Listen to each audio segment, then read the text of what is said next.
lion's mane. We don't have any wine caps to sell right now, kit-wise. They're slightly different, but very similar. So when you receive your kit, go ahead and open it up. And first thing you want to do is pull out your grow kit bag. These two happen to be blue oysters. This is a lion's mane. I can show you that it's already growing, actually. This is one that's out of our production tent, not quite ready to pick, but I wanted to show you this simply for the fact that we cut right around the filter. So you don't necessarily always want to do that, but for this particular one, that's what we did. Anyways, pull your kit out. Get your humidity bag set up and ready. And what you want to do is take your humidity bag, and as you open it, you'll see there's 4 creased corners here. And all you want to do is cut up these corners about 6 inches or so. And these are the worst scissors in the world. I'm going to use my box knife.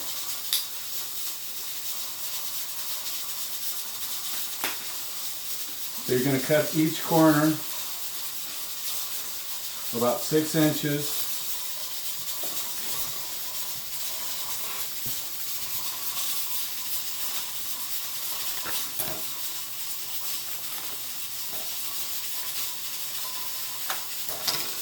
Like so that you have little slits on each corner. Now, so with your grow kit, you want to look around the bag, and there's multiple ways you can do this.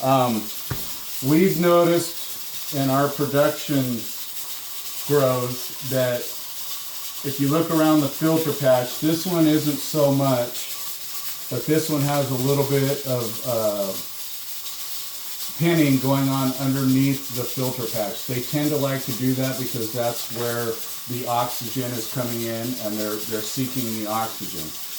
So, like I said, there's a couple ways, multiple ways you can do this. What we've done and what we did with this one and what we're going to do with this blue oyster is we're going to simply cut into the bag about a 3-inch by 3-inch square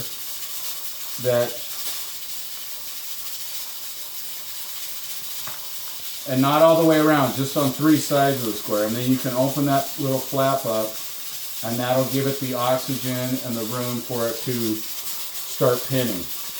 The other way you can do it is you can take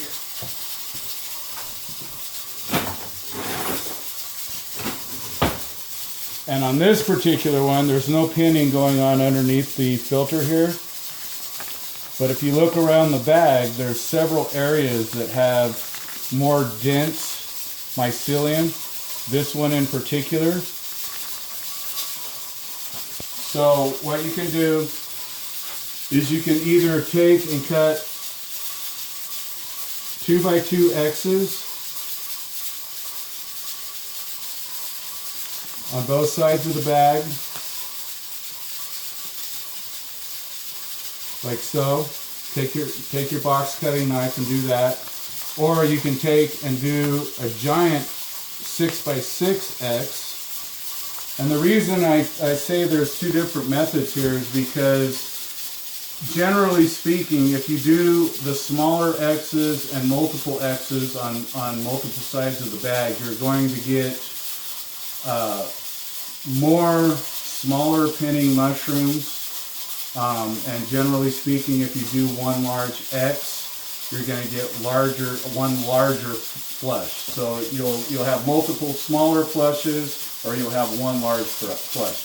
That doesn't necessarily mean that one's better than the other. You can get just as many mushrooms off the smaller flushes as you do the larger flushes, but for us, ease-wise, we just make one big X, and that way all of our mushrooms in our production room are facing on one side. It makes it easier for us to pick them.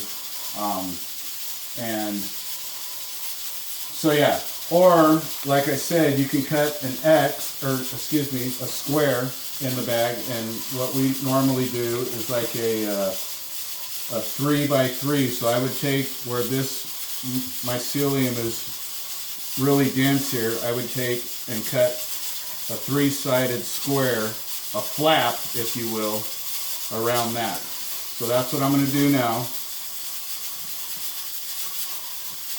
Just cut into the bag. Don't go super deep. You just want to go about a 1/4 inch.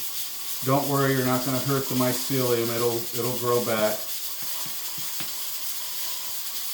And so with this one, we've cut an X right above that thick mycelial growth. Now what that does is allow room for the pinning, the mushroom, the fruiting to expand out of there, as well as open it up so it has more oxygen, and that's where the mycelium is going to start to concentrate its energy and produce your fruiting. Again, if you receive your kit and you see pinning, if there's a bulge underneath the filter patch, I would recommend cutting your square around the filter patch. We found, as on this one, that happens quite often because they're seeking the oxygen. So there's really no wrong way to do this. Feel free to do it however you want. Once you've done that, we take our bag, and what you want to do is either get a misting sprayer full of water. If it's city water that has high concentrations of chlorine or what have you, I would refrain from that. If you could buy distilled water or something like that, that would be better. The chlorinated water is just obviously it's not conducive to mycelial growth. I'm not saying it won't happen. It definitely will, but it would be better if you had distilled water. Anyway, spray mist inside your bag. Give me a second here, and I'm going to grab my mister.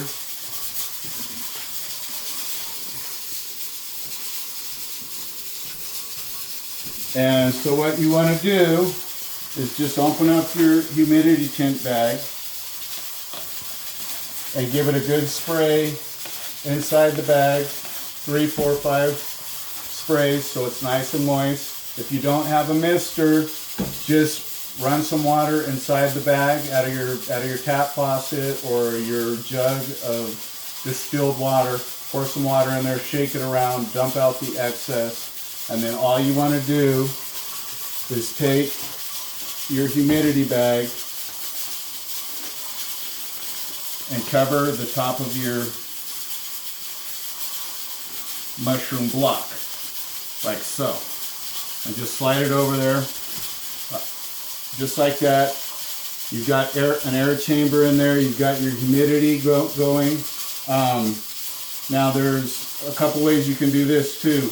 You can either leave it standing upright. You want to do this on your windowsill, kitchen counter, in your bedroom, wherever you want to do it, that you have room, but it doesn't want direct sunlight.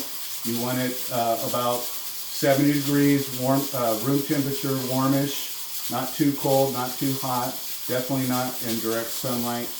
And just keep it like that.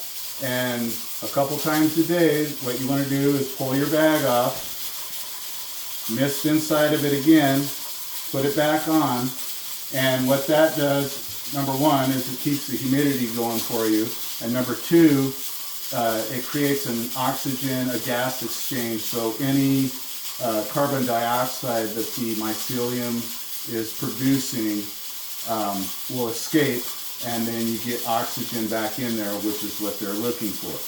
Now, if you have too much carbon dioxide, you'll notice that your mushrooms will get, the stems will get long and gangly, and the mushroom cap will be smaller. That means that you have too much carbon dioxide, so you want to Maybe take your bag off a few more times per day. Make sure you're getting plenty of oxygen in it. Anyways, put your humidity bag back on. Keep it like that. Mist a couple times a day and just let it grow. Now you can leave it standing upright like this. The mushrooms will pop out the top. What we like to do is if you lay it on its side, because in nature, blue oysters, pink oysters, and lion's mane mushrooms, they tend to grow out of the side of logs or standing dead trees. And so this, if you lay it on its side, it provides more of a natural atmosphere for them to do their thing. That doesn't mean that they're not going to grow the other way. They'll definitely grow the other way as well. It's just more of an aesthetically pleasing thing, because especially for the pink oysters and the blue oysters, they tend to grow in a shelf-like manner stacked on top of each other, where if you have it standing on top like this, they're just going to grow out in a big bunch. It's an aesthetics thing. It's up to you guys. You do it however you want. Either way will work. So yeah, it's as easy as that. Once you get your mushrooms growing, you want to make sure for the pink oysters and the blue oysters that they, once they flush and you're getting fruit, you don't want to wait so long where the margins of the cap are starting to turn up. You want them more flat. When they start turning up, they're going to, that's not their best form. So not that they'll taste bad or they're ruined or anything like that, but they're going to start sporulating. You're going to notice there's going to be a lot of white spores on your counter once you pick them and stuff like that. They'll just last longer if you pick them before the margins of the cap start turning up. So yeah, that's about all there is to it. Pick them before the margins turn up. You pick them, cut off there. You'll probably have a little bit of substrate when you pick them, so just cut that off, chop them up however you want to do it, and cook them up. There's a recipe enclosed in your kit, and we hope you guys love these things and enjoy their flavor. And if you have any questions, get back to us. All right, thanks guys.